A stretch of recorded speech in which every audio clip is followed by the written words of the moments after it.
hairstylist has been keeping my hair. I'm weirded out. I'm also going to be vague because, obvious reasons, I'm 30s female, and my stylist is in their 40s. I got my haircut today at a stylist I've been using for about 9 months now. I think this is my 6th appointment with them. I usually do a trim or cut style. Today, I went from long hair, high lower back to an O-line bob dot again. Since I started seeing this person, I usually get current style maintenance trim. This time was a dramatic length adjustment, so they took a picture of the cut length and the floor to add to their social media.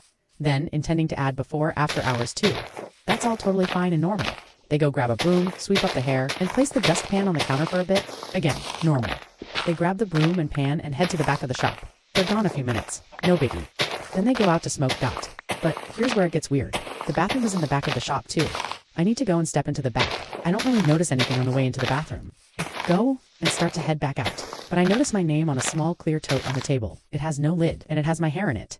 At first I didn't really think much of it, but I looked closer and see it's not just today's discarded hair, but looks like at least a few of my trim sessions. Mixed with ... it looked like potpourri and a little sand or something, and printed pictures of the cut hair with dates. The printer is sitting right next to it with today's discarded hair pick in the tray. There didn't seem to be any other containers like this when I looked around. It was fucking weird, so I took a pic on my phone. I honestly didn't know what to think or do and went back out into the salon. They came back in, and I mentioned that I went to the restroom and they seemed to freak out a little but didn't mention it. I didn't really know what to say, so I just let them finish styling my hair, paid, and left. As a socially anxious introvert, this was my nightmare. I got home and the more I looked at this picture, the more ick I got. I ended up texting them an hour ago, sending the picture, and requesting they remove the weird box of me and asking for an explanation. I said, "Hey, so I saw this and didn't know what to make of it. Can you help me understand what this is and why you have it? I'm not comfortable with you having this and request you please discard the contents. Also, even though I loved my cut, I believe it's best if I find a different stylist." They haven't responded. Lol WTF update 1. It's been about a week. And with the holiday, I've all over the place, but I ended up going to law enforcement to make a report last Monday. I'll likely end up going back if this person keeps contacting me like they have been.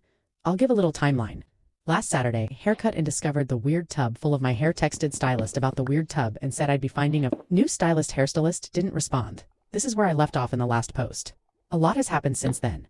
Sunday, I woke up to a bunch of texts from the stylist. It woke me up because, even though I have D&D on my phone, I have a setting that overrides that if there are repeated contact attempts over 3. In case of emergencies, here's what I got. Copied and pasted, 3:49 a.m. I recommend going to a different stylist. BC of this. It's not a big deal. Small towns and people talk, and you may not find ni one that will take you after this, so I'd reconsider. I don't like threats. 3:51 a.m. So I have your biological material, and it's mine property now. I can do what I want with it. I kept it because I can, and it means a lot to me. 3:54 a.m. Why you send the pic? I know what it looks like. It's mine. 4 a.m. You need to respond to me, BC? I think it's a misunderstanding. ABT. What this is, it's NBD, and you saying you are switching stylists has me triggered. I do good work, you said. So 4:04 a.m. I also charge a $350 client separation fee. So yeah, you can't just say you're switching stylists with more consequences, and I know you said you already tried a few PPLB for me. They not many beauty PPL in the area for 11 a.m. Asking for an explanation for a stylist having hair in a salon is crazy. Where else would you find hair at? I didn't do nothing wrong, but I will get rid of it if you are going to cry about it, but only if you say you won't be switching to anyone else for your hair care. You mean a lot as a client and always tip well in Indo good work, so it doesn't make sense and you know that, so maybe don't threaten someone who does your hair or hurt their heart by making accusatory statements. I didn't respond to any of those that morning because it was so insane to me. I need to process things fully before I make a decision on how to deal with it, so I just didn't respond. Sunday afternoon, I start getting phone calls. This person called me 14 times that afternoon. About every other call, they left a voicemail. Most of the voicemails just said, call me back or text me back, but 2 of them were unhinged. I'm going to paraphrase, but the gist of the first one was, sounds like they're crying, call me back. I'm getting scared you won't come back to me for your hair for real. I just like how your hair feels. That's why I kept it. Call me. The second unhinged message was left late Sunday night at 11:38 p.m. and it said, I got rid of it except for one lock. I found out I like watching your hair burn more than I liked keeping it. I didn't respond to any of those messages, calls, or texts. The whole thing had me freaked out. Now I'd decided by that time I was taking Monday off work to go to the police. Even if they couldn't do anything, I wanted a filed report of the weirdness. I woke up Monday to an email from the stylist with an invoice of $375 for client breach of contract fee as the chargeable line item. Again, copy and pasting here. The email body was just for being a bitch. It was sent from their business email, too, so they're really doing everything they can to ruin themselves. Even if I had a contract with this nutter, which I don't, the original amount was $4,350. They can't even get their extortion fees right. I did email them back stating that we had no contract, and to cease all further communication with me from this point forward. I got ready and started heading to the police station around 9:45 Monday morning. I live in a rural area, so there are portions of my drive to and from our main town that doesn't have cell reception. When I finally got to town, I had 4 voicemails. I knew immediately who they were from.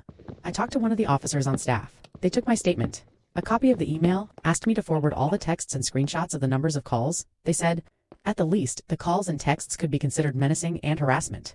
But the voicemail where they mentioned how they like burning my hair was potentially concerning, the officer advised. I contact a legal representative in case this person tries to take the bogus invoice to a civil suit court, and they said I'm welcome to change my number.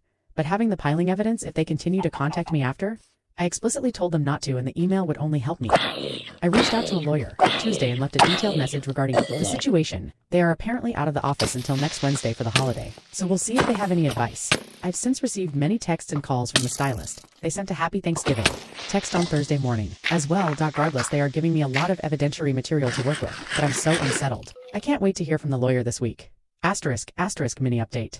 I woke up to new comments and requests for updates. Firstly, I am okay and safe for now. The person has continued to contact me on a regular basis via phone and email. I do have personal protection that I'm comfortable with and can wield with accuracy, but I'm nearly certain this person does not know where I live, so I don't anticipate any type of confrontation here. Our house and property has complete camera coverage as well. If anything shows up, we're well aware. I will be posting a more in-depth update with more texts and emails up to this point. And regarding a specific incident that happened on Friday, on Tuesday, I have an appointment to speak with another officer, going to discuss the potential of criminal action and legal consequences for the stylist as a result. Thank you all for your concern, and the validation that this is absolutely insane. I'll leave you with a text from this past week. 1. I think you'll all ... enjoy. Question. Use for a model of how not to make friends. 5:12 a.m. Don't. Never say never. You're never coming back. Don't. Make me laugh. I don't want your ass back. You can beg me that. Will you help? Update to 4 days later, I didn't expect the crazy amount of people following this. Here is the long-awaited post. Also, long post. Sorry for the delay, I think I mentioned before. I'm a processor, so it takes me a while to work through my thoughts and feelings on things. This situation and update may not be as satisfying as many would have hoped, but here it goes. I met with law enforcement again this past Tuesday, my husband, and I drove over early that morning because I was also meeting up with a lawyer I'm working with. Aside from the near constant texts, calls, and emails, I wanted to pursue legal action for a specific issue. Allegedly, the stylist had tried to have my credit card canceled. Apparently they used the last 4 digits of my card, called the customer service line for the card, and tried to cancel it. I got a call from the fraud department shortly after this person attempted to do this, trying to verify everything, to see if I actually wanted to close my account and dissolve my credit line with them. To be clear, the stylist was not successful. In their alleged attempt, they couldn't provide the basic information you need for such things like my actual last name. It's unusual, and they gave a name that was almost similar, date of birth, address, etc. Apparently, they thought they could accomplish this with just my name, phone number, and the last 4 digits of the card number. I didn't cancel the card, but did request a new one, for obvious reasons. I had no clue why they would want to cancel my card. To inconvenience me? Yep, that's exactly why. Allegedly, when I spoke with CC Company, they agreed to send over the recording of the person that called, as well as the phone number the call originated from, as long as the request came from law enforcement with a warrant. They gave me a phone number and reference number for the police to reach out to directly. The officer began working on that immediately, so that is in progress. I went to my phone company over the weekend. I had my phone number transferred to an old phone so I could still receive calls and texts there, but got a new phone number for my actual phone. The old phone and phone number has been turned over to the officer assigned to my case. They did go and speak with this person yesterday. Apparently they are horrified I went to the police and had no idea any of their crazy could be chargeable offenses. According to the officer, there have been no further communications via text or call since their visit, and I haven't received any. Other emails, a temporary protection, and no contact order has been issued against them until the first court date. I have also reached out to the State Board of Licensing with all this information and my complaints. All I can say is they are investigating. Outside of that information, I'm limited on any other information I can share, since a legal process against this person has officially begun. We're just waiting to see how this all plays out now. It's been a long few weeks. I'm hoping for the best here. I'm already so relieved to no longer be getting calls, texts, or emails constantly. Thank you for all the concern, advice, and good wishes. This was meant to be an outlet for me to vent and process, and I'm so grateful that you have allowed me to do that. With the huge amount of support you have given, relevant comments, commenter 1, I'm glad you are safe and they have stopped contacting you once they realized police enforcement was involved. Shameful they didn't stop until law enforcement was involved. At least you can sleep easily knowing they cannot contact you and do not know where you live. Absolute insanity. They attempted to cancel your credit card though. I hope you get the best possible outcome for this situation. I'm so sorry you are going through this. Oh, Pete, I really appreciate it. It's been a roller coaster for my household, for sure. Commenter 2. I'm glad you are getting it sorted and have taken this serious. Hopefully the police have scared them enough to permanently leave you alone. You never know what crazy people will do.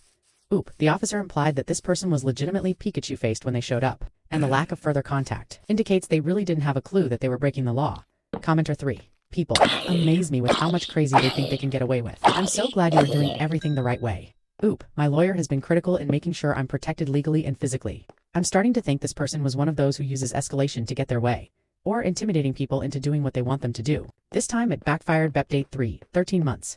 Later from the previous update team, unsure how satisfying or inflammatory this will be, but I've received tons of comments, DMs, and overall requests for an update. Fair warning, this will be long. At bottom, I've been reluctant to revisit any of this for a few reasons, all selfish. In general, none of what happened over that last year or so was fun. There was a legal process in which I was granted a 1-year row restraining order against the stylist. This process took a while to get to court and be heard with continuations for various reasons. But here's the gist of what happened. The stylist showed up to all of the court proceedings, had a variety of allegedly fabricated evidence to show the court that I was the one harassing them. They had supposed screenshots of texts from my number threatening to harm them, calling them names, threatening to show up at their business and burn it down. The issue with this evidence, the phone number the texts were coming from, was on a phone that was in possession of the officer on my case. I had already gotten a new phone number by the time these texts were being sent. The officer had a certified readout of the phone's activity while in his position, and no calls or texts were outgoing after I surrendered that phone. There were none. The stylist seemed very surprised by that information. I don't think they ever considered that I might get a new phone or number. The stylist implied that I had someone else do it, or that I spoofed it from my new number and tried to demand my new number as part of the discovery of evidence. That was not granted. I did have to have law enforcement do another certified review of my current phone, and to protect us further, my husband's phone as well, showing that I or anyone I was in contact with had not downloaded any spoofing software to use against this person or attempted to contact them. That felt icky, but was necessary and also very validating. They did have a lawyer, but the lawyer seemed very cowed. I really believe the representation was not confident in their case, especially with the text S and call S. This person was said to have received the tone, grammar, and language used in those communications were not native to the way I speak or text. I hate text speak and rarely use it, especially with anyone I'm not intimately familiar with. The evidence they presented with the texts was riddled with it. I do use slang bestie, but if I don't know you well, you're getting my customer service communications. All that to say, whomever was sending those texts were not me. I don't care to speculate about who did send them, but they read like bad cop dramas. Ultimately, the bench trial was in my favor. The stylist was given no contact with a 1-year row, ordered to pay all my legal fees, and a small monetary amount to date. That has not been settled.